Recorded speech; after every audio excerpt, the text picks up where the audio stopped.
स्वागत है आप सबका हमारे इस चैनल में जिसका नाम है डॉक्टर टेक ब्लॉगर। तो हम हेल्थ एंड मेडिकल सेक्टर में पिछले वीडियो में हम बात किए थे मेडिकल निमोनिक्स पार्ट 2।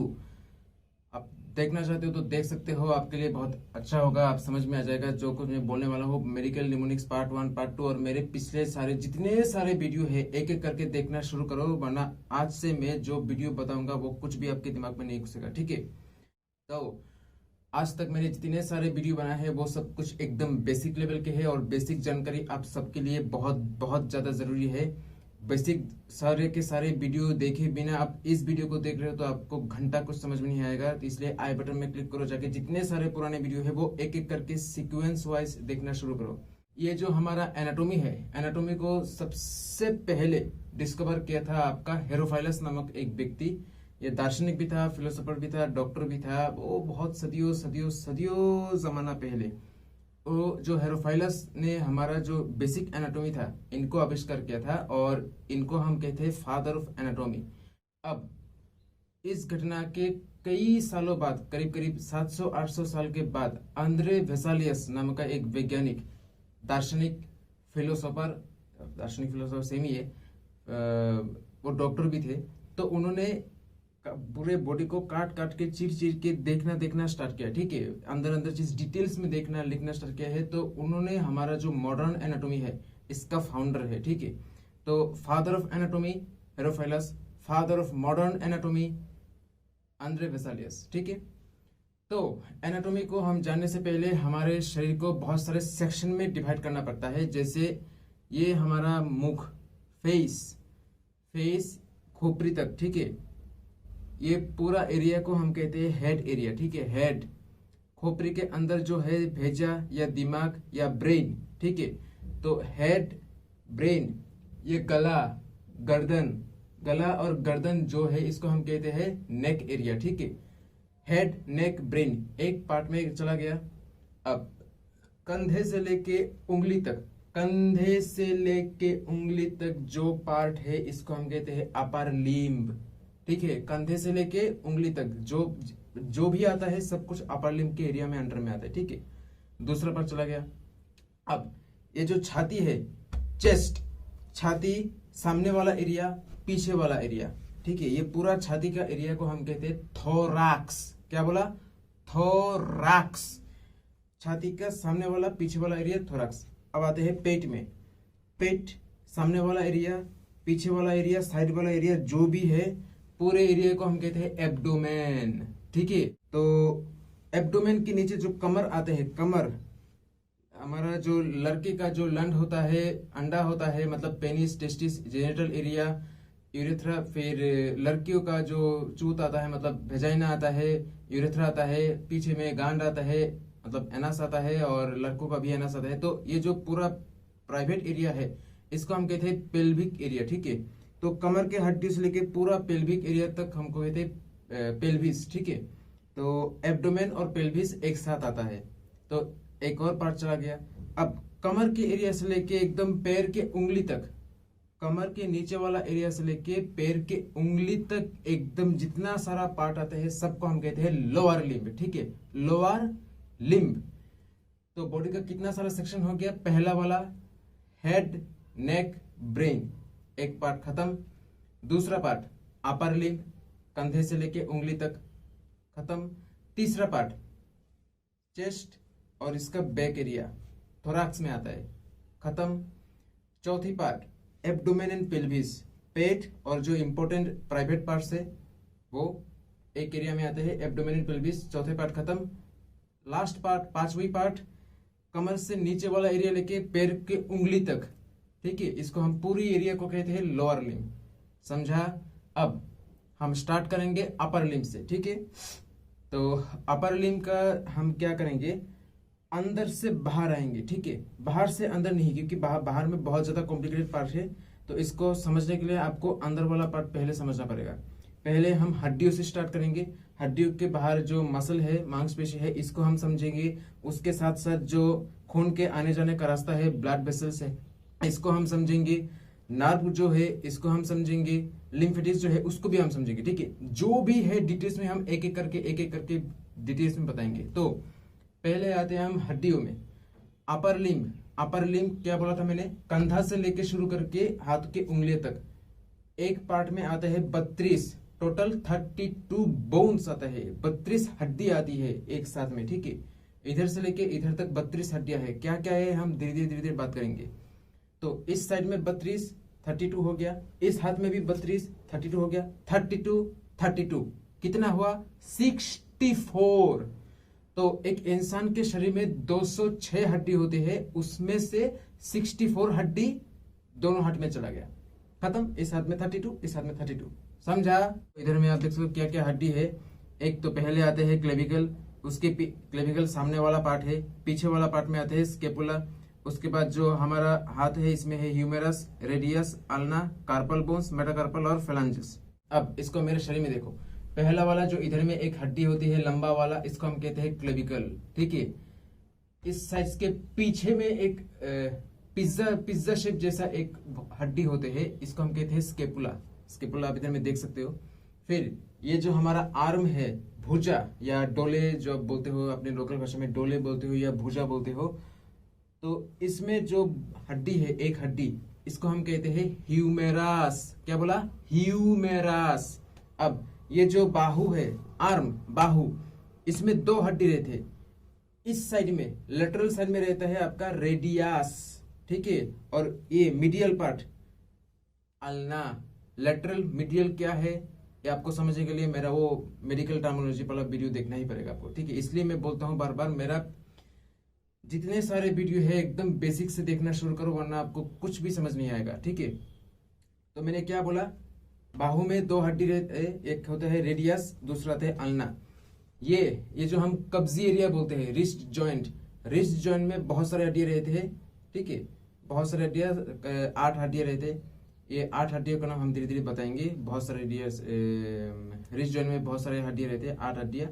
उसके बाद हर एक उंगली को जोड़ने वाला जो एक एक हड्डी रहते हैं, इसमें 1, 2, 3, 4, 5, इसको हम कहते हैं मेटाकार्पल बोन्स, ठीक है, मेटाकार्पल। और ये जो उंगलियां है, उंगली के अंदर जो हड्डियां है, इसको हम कहते हैं फेलांजिस, ठीक है। तो ये हो गया आपका जितने सारे हड्डी। आपको तो पहले वीडियो में आपको बताए थे, पुराने वीडियो में, कि एक हड्डी जब दूसरे हड्डी के साथ जुड़ते हैं, मान लीजिए ये एक हड्डी है और ये एक हड्डी है, ये दोनों एक साथ लग गया है, तो ये जो बीच वाला एरिया है, इसको हम कहते हैं जॉइंट या जंक्शन एरिया, ठीक है। जंक्शन, जहां पे 2 चीज एक साथ जुड़ा लग गया है, जुड़ गया है। तो जब एक हड्डी दूसरे हड्डी के साथ लगता है, इसको हम कहते हैं, बीच वाला पार्ट को हम कहते हैं जॉइंट एरिया, ठीक है। जो हमारा हड्डी है, सबसे पहला हड्डी क्लेविकल, ठीक है। क्लेविकल जब हमारे ये सीने के एक बीच में एक हड्डी रहती है, चेस्ट के बीच में एक हड्डी रहती है, जिसका नाम है स्टार्नम, ठीक है। तो जब ये कोराकोइड मतलब सॉरी क्लेविकल जब हमारे स्टार्नम में लगता है, इसको हम कहते हैं स्टार्नोक्लेविकुलर जॉइंट, ठीक है। स्टार्नोक्लेविकुलर जॉइंट, क्लेविकल और जब स्टार्नम एक साथ लगते हैं। अब ये क्लेविकल का जो ये इधर वाला पार्ट है, लेटरल वाला पार्ट स्केपुला का एक हड्डी आता है, जिसको हम कहते हैं एक्रोमियन प्रोसेस, ठीक है। ये हम धीरे धीरे डिटेल्स में बताएंगे आपको, आप सिर्फ नाम जाने रखो और आपको दिमाग में घुसाते जाओ। एक्रोमियन प्रोसेस के सब जब ये क्लेविकल लगता है, इस जो जंक्शन एरिया या जॉइंट का नाम हमको कहते हैं एक्रोमायोक्लेविकुलर जॉइंट, ठीक है, एक्रोमायोक्लेविकुलर जॉइंट। अब ये जो स्केपुला है, स्केपुला का एक पार्ट आता है जिसको हम कहते हैं ग्लेनोइड। ग्लेनोइड के साथ हमारा जो ये आर्म का जो हड्डी है ह्यूमेरस और ग्लेनोइड एक साथ जुड़ते हैं, ठीक है। तो ये जो ग्लेनोइड के साथ ह्यूमेरस जुड़ते हैं, इसको हम कहते हैं ग्लेनोह्यूमरल जॉइंट या शोल्डर जॉइंट, ठीक है। ये भी हम डिटेल्स में बताएंगे बाद में। जब ये रेडियस और एक अल्ना, ठीक है, ये मान लीजिए ये एक रेडियस है, ये एक अल्ना है, रेडियस अल्ना दोनों एक साथ जुड़ते हैं, ठीक है। ये जो 2 हड्डी एक साथ जुड़ते हैं, इस जॉइंट को हम कहते हैं रेडियो अल्नर जॉइंट, ठीक है। रेडियस अल्नर दोनों जब एक साथ जुड़ते हैं, इसको कहते हैं रेडियो अल्नर जॉइंट। अब जब ये 2 हड्डी एक साथ ये ह्यूमेरस के साथ जुड़ता है, ठीक है, 2 हड्डी एक साथ ह्यूमेरस के साथ जुड़ते हैं, इसको हम कहते हैं एल्बो जॉइंट। ये एल्बो जॉइंट, ये भी हम बाद में बताएंगे। अब जब ये रेडियस अल्ना का नीचे वाला पार्ट, लास्ट पार्ट, जब हमारे ये कब्जी में जितने सारे हड्डी है इसके साथ जुड़ते हैं, इसको हम कहते हैं रिस्ट जॉइंट, ठीक है, रिस्ट जॉइंट, कब्जी या रिस्ट जॉइंट। अब जब ये रिस्ट जॉइंट के साथ ये जो 1, 2, 3, 4, 5 मेटाकार्पल हड्डी है बोन से, इसको हम कहते हैं कार्पोमेटाकार्पल जॉइंट, ठीक है। अब जब ये मेटाकार्पल बोन के साथ ये सब सारे हड्डियां लगते हैं, इसको हम कहते हैं इंटरफेलेंजियल जॉइंट्स, ठीक है। तो कितने सारे जॉइंट्स बोल दिया, बहुत सारे जॉइंट्स। हम एक एक करके जॉइंट्स डिटेल्स में बाद में बात करेंगे। अब सबसे पहले शुरू करते हैं क्लेविकल से, ठीक है। दिखने में ऐसा होता है। अब आप देख सकते हो। एक चीज बात बोल दूं, अगर आप में से कोई ऐसा हो को एक ड्रॉप ब्लड देख ले ओ माय गॉड ऐसा करते हो, या फिर एक बूंद खून देख के बेहोश हो जाते हो, एक काम करो, ये जो मैं वीडियो दिखाने वाला हूँ, सॉरी ये जो फोटो दिखाने वाला हूँ, ये फोटो बार बार देखो जितने बार आप बेहोश ना हो, ठीक है। तो ये काम बार बार प्रैक्टिस करते रहो, क्योंकि आप बड़े हो चुके हो ना, मेच्योर हो चुके हो। खून का एक ड्रॉप देख के बेहोश हो गया, ओ माय गॉड, हाय अल्लाह, ओ जीसस, ऐसा बोलने वाला को हम अलाउ नहीं करेंगे, ठीक है। तो आपको ये सब देखना पड़ेगा, जानना पड़ेगा आपके शरीर के खातिर, ठीक है। तो हम जब डिसेक्शन प्रैक्टिकल क्लास में जाते हैं, तब आपका जो एनाटॉमी का प्रोफेसर रहेगा, तो आपको जो डेड बॉडी है उनको काट के चीर के दिखाएगा, ठीक है। तो इधर में जब आप चाकू मतलब स्केलपेल से आपको इसको पूरा एरिया को, आप स्किन को ऐसे काटोगे, उसके बाद आपको स्किन को ऐसे फाड़ के देखना पड़ेगा कि इसके अंदर जो क्लेविकल है एक्चुअल में दिखने में कैसा होता है। ये है आपका क्लेविकल, इसको देखने में कुछ ऐसा है, ठीक है। और इसके साथ साथ लगे जितने सारे मसल है, मांसपेशी, लिगामेंट्स, सब कुछ है, ठीक है। ओह, एक चीज बोलना भूल गया, मैंने क्या बोला था, एक हड्डी दूसरे हड्डी के साथ लगता है, इस बीच का नाम होता है, जंक्शन एरिया का नाम होता है हम जॉइंट। अब जब एक, आपको पता है, एक हड्डी दूसरे हड्डी के लगने के लिए किसका मदद लेना पड़ता है, लिगामेंट्स का। लिगामेंट्स क्या करता है, एक हड्डी को दूसरे हड्डी के साथ जुड़ने में मदद करता है, ठीक है। तो इसमें ये फोटो में आपको लिगामेंट्स भी दिखेगा, हड्डी भी दिखेगा, नर्व दिखेगा, मसल दिखेगा, खून के आने जाने का रास्ता, आर्टरी, वेन, सब कुछ दिखेगा, ठीक है। तो इसके लिए आपको प्रैक्टिकल क्लास बहुत अच्छे से कंसंट्रेशन के साथ झुक के जितना हो सके उतना डिटेल्स में देखना पड़ेगा, ठीक है। मन में कुछ डाउट है, दिमाग में कुछ डाउट है, तुरंत पूछ लो, सर प्रोफेसर लोग आपको अच्छे से समझा देगा, ठीक है। एनीवे, तो हम नेक्स्ट बात करके कि अब मैं इधर में बैठ कर रहा हूँ आपको, तो मैं डेड बॉडी काट के दिखा नहीं सकता क्योंकि मेरे पास डेड बॉडी है नहीं। एनीवे, तो आप इसलिए बोल रहा हूँ प्रैक्टिकल क्लास आप अच्छे से देखा करो, आप अच्छे से ध्यान दिया करो। तो क्लेविकल बोन दिखने में कुछ ऐसा होता है, एकदम मांस जितने सारे खून के रहे सब पूरा साफ साफ करके एकदम दूध के दूल्हे जैसे एकदम दिखने में ऐसा होता है। ऊपर वाला पार्ट दिखने में ऐसा होता है, नीचे वाला पार्ट दिखने में फ्लैट होता है। तो ये जो क्लेविकल है लेटरल साइड में थोड़ा फ्लैट हो, ठीक है, बीच में एकदम गोल है, सर्कल जैसा, एकदम सिलेंडर जैसा गोल है, और ये बीच में थोड़ा बड़ा हो गया है, ठीक है, ओवल शेप, या आप क्वाड्रिलेटरल शेप बोलते हो। एनीवे, तो किताब में जैसा लिखा है ऐसे आप बोल सकते हो। जो क्लेविकल है पूरा एस शेप देखने में होता है, एस शेप मतलब आप देख ही सकते हो एस शेप है। और इसका जो लेटरल 1/3 है, इधर देखो, इधर ये, तो ये पार्ट क्या है, मीडियल पार्ट, ये पार्ट लेटरल पार्ट है। तो लेटरल 1/3 और मीडियल 2/3, मतलब मीडियल 2/3 लेटरल 1 पार्ट, ठीक है। ये जो जंक्शन एरिया है ये क्लेविकल का सबसे बड़ा वीक पॉइंट है, ठीक है। किसी भी तरह का फ्रैक्चर, किसी भी तरह का एक्सीडेंट जब होता है क्लेविकल के साथ, ये पॉइंट सबसे पहले टूट जाता है, ठीक है। तो ऐसा है, जितने सारे हड्डियां है सब लंबा लंबा है, ठीक है। हाथ के हड्डियां एकदम ग्रेविटी के अगेंस्ट वर्टिकल है, ठीक है, एकदम वर्टिकल। ह्यूमरस भी वर्टिकल है, रेडियस अल्ना वर्टिकल है, रीढ़ की हड्डी वर्टिकल है। फिर आपका जो पैर में थाई की हड्डी, पैर में जो जांघा है, थाई का हड्डी भी वर्टिकल है, पैरों की हड्डी वर्टिकल है। सब कुछ लंबा लंबा, जितने सारे लंबा हड्डी है शरीर में वर्टिकल है, एक्सेप्ट सिवाय सिर्फ एक हड्डी, ये भी लंबा है पर ये हॉराइजॉन्टल है, टेढ़ा है, ठीक है।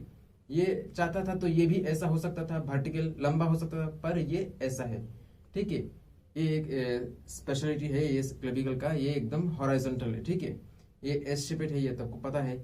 सबसे बड़ी बात, हर हड्डी के बीच में बोन मेरो होता है अस्थि मज्जा, जहां पे खून बनता है, फैट बनता है। अब ये जो हड्डी है ये पूरी तरह से सॉलिड है, ठीक है, एकदम स्टील के रॉड जैसा। रॉड के अंदर कोई बीच में सुरंग नहीं, गड्ढा नहीं है, ठीक है, पूरा एकदम सॉलिड है। इसलिए बताता हूँ आगे आगे। इसमें कोई मेडुलरी कैविटी नहीं है, ठीक है, ये बात याद रखना। तीसरे पॉइंट में आते हैं, जब हड्डियां शरीर में पैदा होते हैं, पैदा होने मतलब ओसिफिकेशन कहते हैं, हड्डियों के लिए ओसिफिकेशन, पैदा होता है, ग्रो होता है, बड़ा होता है, मैच्योर होता है, तो इस प्रोसेस को हम कहते हैं ओसिफिकेशन। तो ओसिफिकेशन बोले तो जब एक औरत गर्भवती होता है उसी टाइम उसके पेट के अंदर जो बच्चा धीरे धीरे बड़ा होता है, बड़ा होने के टाइम के सबसे पहले शरीर में जो हड्डी बनता है, हमारे शरीर का सबसे पहला हड्डी ये क्लेविकल है।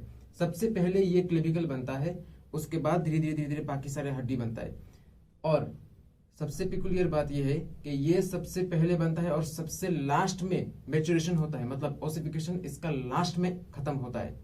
मतलब एक हड्डी बनता है, धीरे धीरे ग्रो होता है, इसके अंदर ऑस्टियोब्लास्ट एक्टिविटी चलता रहता है, इसको मैच्योर बनाते हैं, स्ट्रांग बनाते हैं। सब कुछ होने के बाद जब बच्चा था, फिर यंग जवान हुआ, बुढ़ा हुआ मतलब मर नहीं गया, मतलब मैच्योर हुआ, मतलब अकल से मैच्योर हो गया, मतलब अकल भी नहीं है, क्या बताओ, मैच्योरेशन जो बोलते हैं, हड्डियों का मैच्योरेशन एकदम परिपक्व हो गया, एकदम रिजिड हो गया, इस प्रोसेस को हम कहते हैं ओसिफिकेशन। और इसको खत्म होते होते करीब 24 साल 25 साल में ये मैच्योरेशन होता है, ठीक है। बाकी सारे हड्डियां उससे पहले ही मैच्योरेशन हो जाते हैं। तो ये सबसे पहले बनता है और सबसे लास्ट में ओसिफिकेशन होता है, ठीक है।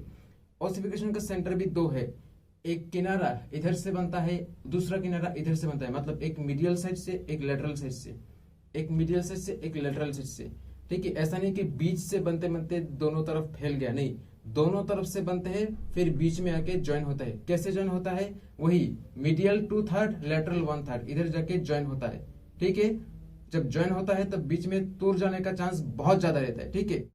तो मैंने जब बुक रिव्यू किया था ऑस्टियोलॉजी का, तो उसमें बोला था कि इंदरबीर सिंह का किताब खरीदने के लिए ऑस्टियोलॉजी, तो उस किताब को लेके या फिर आप कनिंघम का जो प्रैक्टिकल बुक्स आते हैं ये सब लेके आप क्या करोगे, हड्डियों को लेके जब आप पढ़ाई करोगे आपको ये चीज दिखाई देगा कि इसका जो मीडियल एंड है, आप इधर में 3D एक फोटो देख लो, इसका जो मीडियल एंड है इसमें क्या होता है, आपका बहुत सारा नॉच रहता है, क्लेविकुलर नॉच रहते हैं, स्टार्नोक्लेविकुलर जॉइंट के लिए जगह रहते हैं, तो इसमें कोस्टल कार्टिलेज रहते हैं। ये जो जगह है, मतलब एक क्वाड्रिलेटरल एरिया, इधर में बहुत सारे ग्रुप्स होते हैं, नॉच होते हैं, मसल को लगने का जगह होता है, कवर होता है कार्टिलेज का। मीडियल लेटरल पार्ट में क्या है, लेटरल पार्ट में तो बहुत सारे लिगामेंट के लिए जगह होता है, बहुत सारे मसल ओरिजिन होता है, कौन से मसल क्या क्या है ये सब हम तो बाद में बात ही करेंगे। तो ये सब मसल का लगने का जगह रहता है, आर्टरी वेन्स ये सब जाने का जगह रहता है। फिर पीछे जो नर्व्स है, इन नर्व्स को कवर करने के लिए एक बाउंड्री होते हैं। तो मीडियल पार्ट में क्या है, एकदम गोल मक्खन जैसा है, एकदम स्मूथ है, पर ज्यादा स्मूथ नहीं, क्योंकि मीडियल पार्ट में एक नर्व होता है सुप्राक्लेविकुलर नर्व, जिसको छेदा करके जाता है इसको सप्लाई देने के लिए।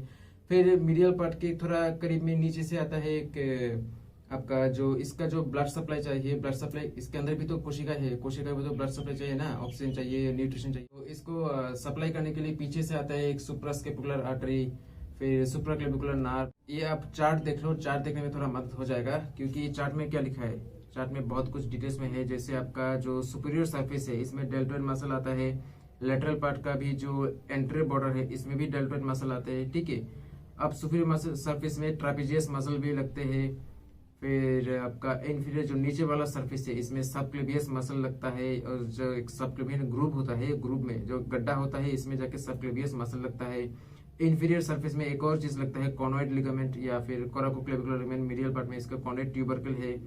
एक और चीज लगता है ट्रापेजॉइड लिगामेंट या ट्रापेजॉइड लाइन के अंदर बरिया में जाते हैं। फिर आपका एंटीरियर बॉर्डर में जो मीडियल पार्ट है इसमें पेक्टोरलिस मेजर मसल लगते हैं। फिर ऊपर पीछे वाला पार्ट में स्टार्नोक्लेविकुलर मसल लगते हैं, गला का एक मसल है। फिर पोस्टीरियर बॉर्डर में स्टार्नोहाइवेट, ये भी गला का मसल है, और ट्रापेजियस मसल लेटरल थर्ड में। तो जितने सारे मसल का नाम बोला है ये तो हम बाद में एक एक करके डिटेल्स में बात ही करेंगे डिटेल्स में। आप सिर्फ नाम जान के रखो, दिमाग में घुसा के रखो, बस ऐसा है। तो क्लेविकल के बारे में बस इतना ही। और आपको देखना चाहते हो तो आपको एनाटॉमी क्लास बहुत अच्छे से जाना पड़ेगा, प्रैक्टिकल क्लास बहुत अच्छे से करना पड़ेगा। और बाकी लोगों के लिए आप वीडियो देख सकते हो या फिर आप किताब खरीद के पढ़ सकते हो। किताब खरीदने में किसी ने मना नहीं कि आप किताब खरीदो पढ़ो। तो बस क्लेविकल के लिए बस इतना ही, आगे आगे हम बात करेंगे और सारे हड्डियों के बारे में। तो तब तक के लिए बाय।